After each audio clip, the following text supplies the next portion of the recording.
250만 광주 시민 여러분, 안녕하십니까? 시민과 함께 광주다운 의회를 만들어가고 있는 광주광역시의회 산업건설위원장 이정환입니다. 제301회 임시회가 9월 1일부터 9월 10일까지 열흘간 진행되었습니다. 이번 임시회는 광주시와 시교육청의 제2회 추가 경정 예산안을 비롯해 광주복지연구원장 후보자 인사청문 등 여러 안건을 심의하였습니다. 코로나 상황에 힘들고 지쳐있는 광주 시민들에게 조금이라도 위로가 될 수 있기를 희망합니다. 늘 시민과 함께하는 자랑스러운 광주 시민의 든든한 광주시 의회가 되겠습니다. 그럼 지금부터 제301회 임시회 주요 내용들을 함께 보시겠습니다.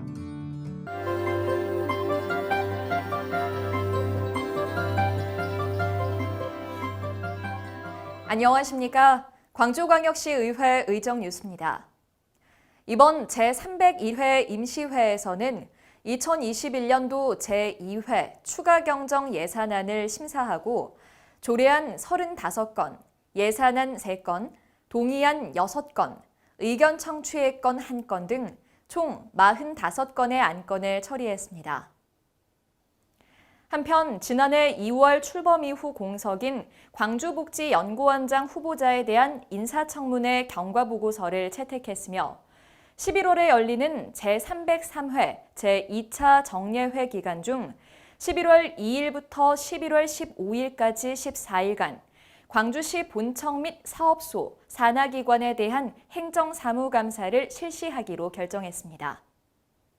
또 정순애 의원의 고교학점제 시행과 진로 진학교육의 중요성이라는 주제의 5분 자유발언과 박미정 의원의 노인 돌봄의 주역, 요양보호사, 그들은 누가 돌봐야 하는가라는 주제의 긴급 현안 질문이 있었습니다.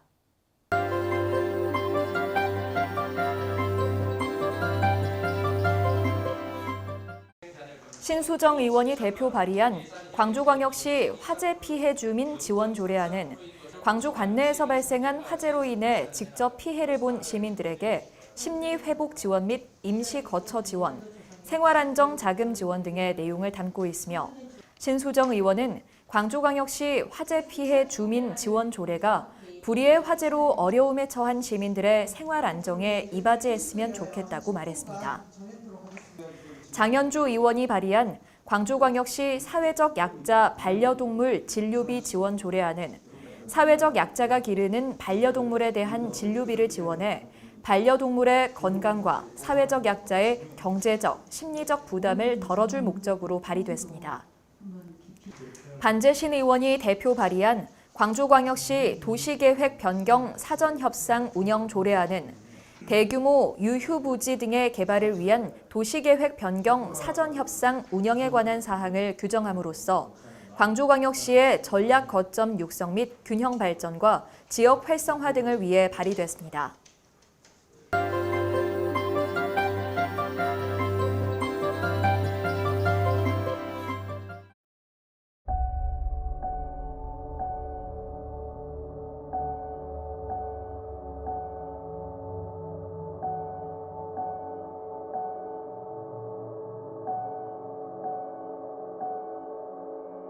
먼저 지난 6월 9일 발생한 학동 철거공사 붕괴 사고와 관련하여 안타깝게 희생되신 고인의 명복을 빌며 유가족 및 부상자 여러분께 진심으로 위로의 말씀을 드립니다.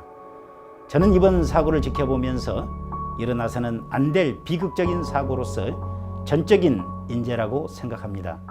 또한 현재도 그리고 미래에도 현장에서는 이러한 철거공사가 계속 이루어질 것이기에 다소 늦었지만 다시는 이와 같은 사고가 재발되지 않도록 철저히 준비하고 대비해야 한다는 취지에서 조례를 발의하게 되었습니다. 조례안의 주요 내용으로는 크게 5가지입니다. 첫 번째는 우리 시의 책무입니다. 해체 공사 시 사고를 예방하고 사고의 위험으로부터 시민을 보호하기 위한 시책을 수립하여 시행하도록 했으며, 두 번째는 안전관리 수칙입니다. 건축물 해체 공사가 안전하게 진행될 수 있도록 안전관리 수칙을 작성하여 해당 기관 및 공사업체에 배부하도록 한 것입니다. 세 번째는 안전교육입니다. 해체공사 현장 노동자에 대한 건축물 해체공사 안전관리를 위한 교육을 실시할 수 있도록 지원하는 것입니다. 네 번째는 안전조치입니다. 건축물 해체공사 시 사고 등 위험 요소가 발생하거나 알게 된 사람은 현장 점검 및 기술 자문 등을 시장에게 요청할 수 있도록 하고, 시장은 현장 확인 및 전문가 자문 등 필요한 조치를 할 수 있도록 하는 내용입니다.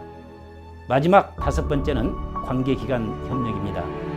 건축물 해체 관련 전문기관 등의 합동 현장 점검 및 안전교육과 수칙 등의 작성에 협조를 요청하고 이에 소요되는 경비를 지원할 수 있게 하는 것입니다.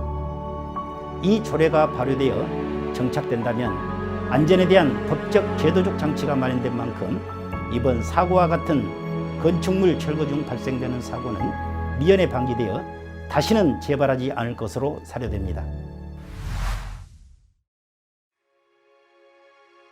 우리 사회 문제가 굉장히 복잡해졌습니다. 그리고 갈등도 많아졌죠. 복잡해지고 많아진 갈등을 해결하기 위해서 굉장히 여러 기관의 협력이 필요한 사회가 되었습니다. 행정과 의회, 시민사회, 공공기관, 때로는 기업들까지의 협력을 통해서 우리가 안고 있는 문제를 해결해야 하고, 그렇게 해결한 문제들이 실제로 더 좋은 도시를 만드는 데 굉장한 위력을 발휘하고 있습니다.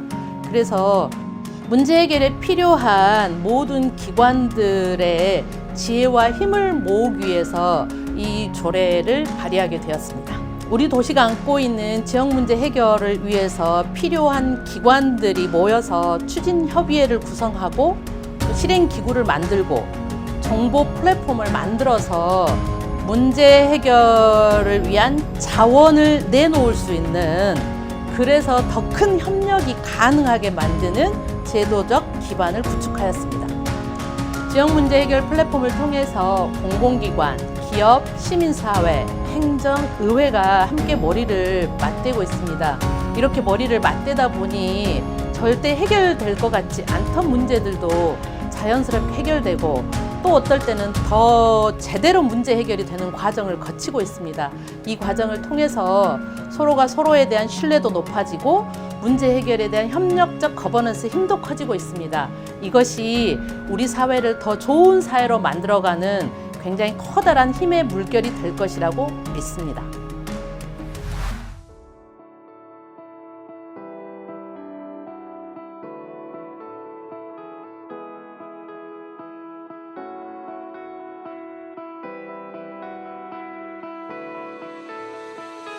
광주광역시 소셜미디어, 즉 온라인 사회관계망 플랫폼에 관한 운영사항을 규정했습니다.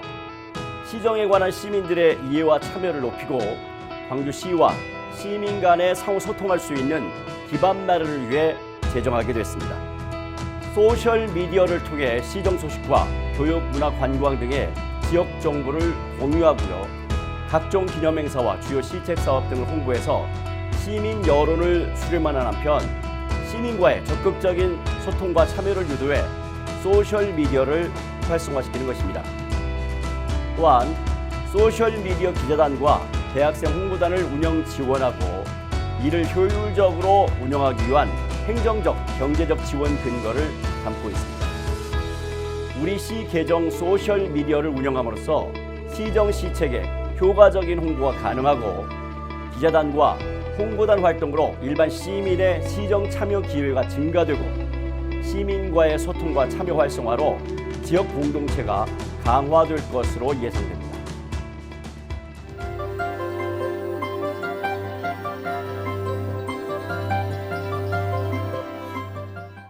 그러나 우리 교육은, 특히 고등학교 교육은 학생 개개인의 꿈을 찾아주고 적절한 교육을 제공하는 데 중점을 두기보다 대학 입시를 위한 교육에 깊이 뿌리 박혀 있습니다.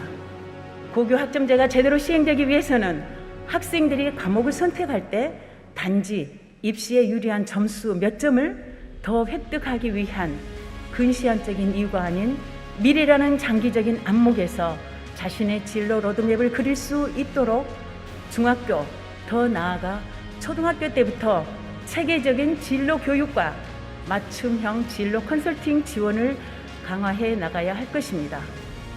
코로나 전국이라고 하는 국면에서 간과하고 있는 요양보호사들의 노동 실태에 대해서 여러분들과 같이 공유하고 광주 복지의 미래를 준비하는 시간으로서 한번 현주소를 살펴보고자 합니다. 우리는 대부분 부모 세대에게 많은 빚을 지고 이 자리에 서 있습니다. 하지만 그 부모를 돌보는 사람들은 저희들이 아닙니다.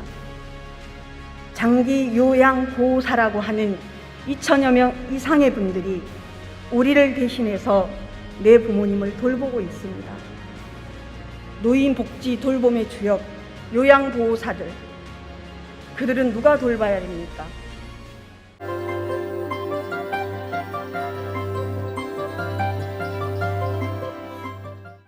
시의회는 지난 9월 1일 영상 촬영 전문 공간인 공감 스튜디오를 오픈하고 김용집 의장을 비롯한 의원들과 함께 스튜디오 개소식을 가졌습니다. 시의회 2층에 자리한 공감 스튜디오는 영상 축사 및 각종 인터뷰 촬영, 의정활동 영상물 제작, 편집 등으로 원활한 의정활동을 지원하고 시민들과 소통함으로써 시민과 함께하는 광주다운 의회 구현에 이바지할 것으로 기대되고 있습니다. 행정자치위원회 위원들은 9월 2일 오는 10월 개관을 앞두고 있는 빛고을 국민안전체험관을 방문해 시설 개관에 따른 준비 사항 및 운영 계획 등을 점검했습니다. 특히 안전체험관 내 산악, 호우, 지진, 화재, 생활 등 전시 체험 시설을 직접 체험하며 시민들이 안전하고 편안하게 이용할 수 있도록 꼼꼼히 살피고 개관 준비로 분주한 직원들을 격려했습니다. 이홍일 행정자치위원장은 체험관이 자연재해와 사회적 재난을 주제로 시민, 학생, 유아 등 시민들의 재난 대처 능력 향상에 기여할 것으로 예상된다고 말했습니다. 환경복지위원회는 9월 3일 광주광역시 육아종합지원센터를 현장 방문하여 센터 내의 시설을 점검하고 운영 현황 등을 보고받았습니다. 위원들은 육아종합지원센터의 인사 채용 문제에 대해 지적했으며 적절한 조치 및 추후 재발 방지, 센터 직원 복지 향상 등을 요구했습니다. 신수정 환경복지위원장은 보육의 공공성 강화와 서비스 품질 향상을 통해 함께 키우고 함께 웃는 행복 육아 실현에 최선을 다해줄 것을 당부했습니다. 교육문화위원회는 9월 7일 북구 매곡동에 새로 자리 잡은 광주예술 중고등학교를 현장 방문했습니다. 광주예술고 이설 및 광주예술중학교 신축공사는 지난해 5월부터 올해 8월까지 진행됐으며 위원들은 공사 완공 상황을 보고받은 후 음악관동, 무용관동, 미술관동, 영재중등동 등 교육시설 등을 점검했습니다. 김나윤 교육문화위원장은 광주예술 중고등학교 공사 완공을 축하하고 아름다운 품성과 실력을 갖춘 창의적인 예술인재 육성에 힘써주길 바란다고 당부했습니다. 계절의 절기상 가을에 접어들어 아침, 저녁과 낮에 일교차가 큽니다.